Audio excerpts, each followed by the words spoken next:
Let's welcome Louise Hardman.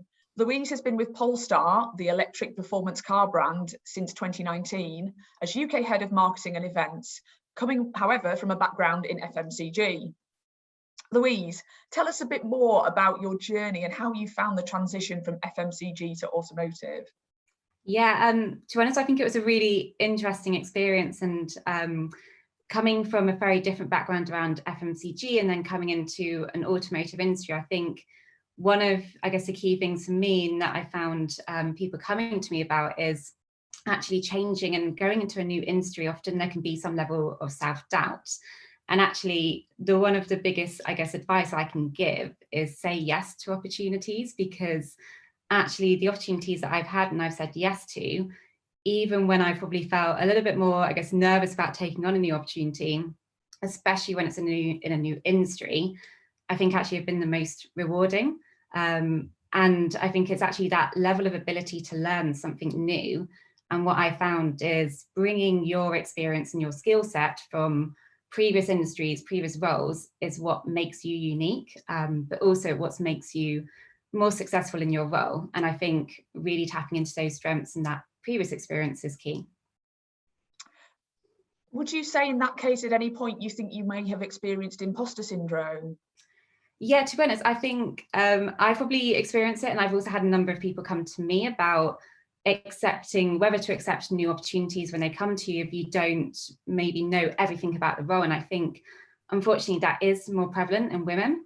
And I think from kind of the experience that I've seen, when you feel like maybe you don't have kind of 100% of the experience to do a role, that's often when that can come about. But actually, I think it's really about kind of understanding why you've been offered that opportunity, because you've gone through a very stringent interview process, and you've clearly been identified as the best candidate.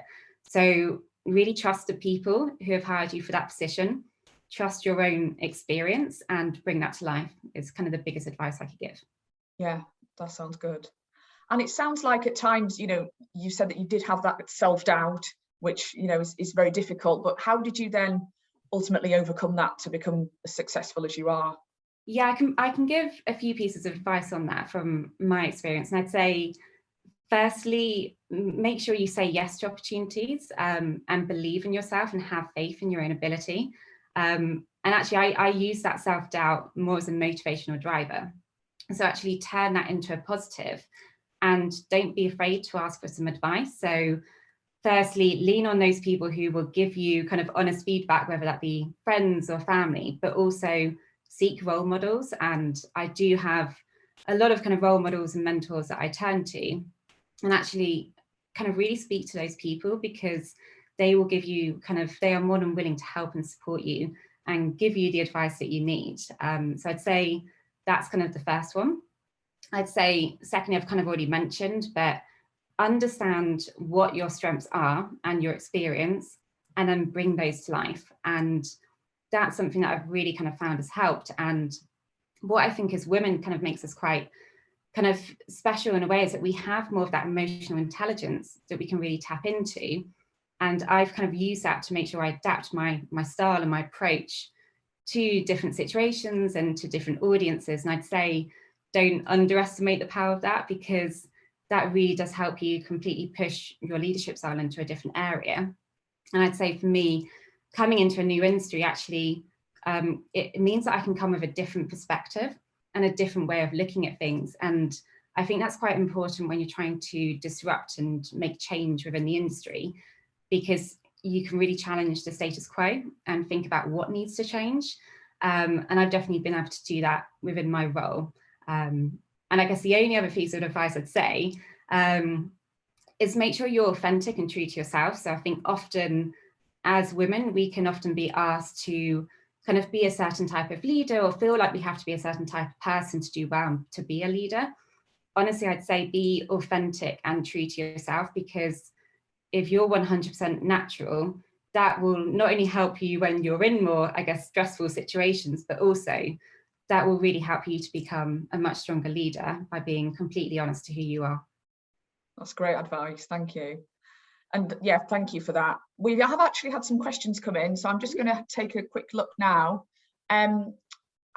Okay, this is a good one. How many of your role models and mentors were ladies? Actually, it's a mix. So I do have a couple of female leaders who I've really turned to more because I thought, what is it about them that actually I look up to? And what is it I think they are therefore role models in? And I kind of do steer to them more for, I guess, more advice in terms of approaching a certain situation. However, I do also have kind of a male kind of leader who I go to as well. And I think it's important to have a mixture, but I'd take that personally in terms of actually, who do you look up to? Why do you see them as a role model? And therefore reach out to them, because I've often found that people will always be willing to give you advice and support based on their own experience. So don't be afraid to kind of reach out and ask for that advice. Thanks. And we've got another one here. How do you differentiate between an opportunity that feels uncomfortable because it's a risk that will pay off, and one that feels uncomfortable because it isn't right for you? I'd say trust your own feeling, because that's something I've really learned. If you have any, I guess if your thoughts are more around, do I have the skill set or the knowledge to know about this job? Actually, more often than not, you can kind of learn a lot of skills on the job. And especially I've learned coming into automotive, I didn't know a lot of, I guess, more basic technical knowledge, but you can learn that on the job quite easily. You just ask other people and you learn. But actually, if it's more, maybe you've got a niggle because you're not sure if the organization or the culture feels right for you, make sure that you actually believe in your own kind of feelings, because that's really helped me. You know, there's a reason why you feel that way.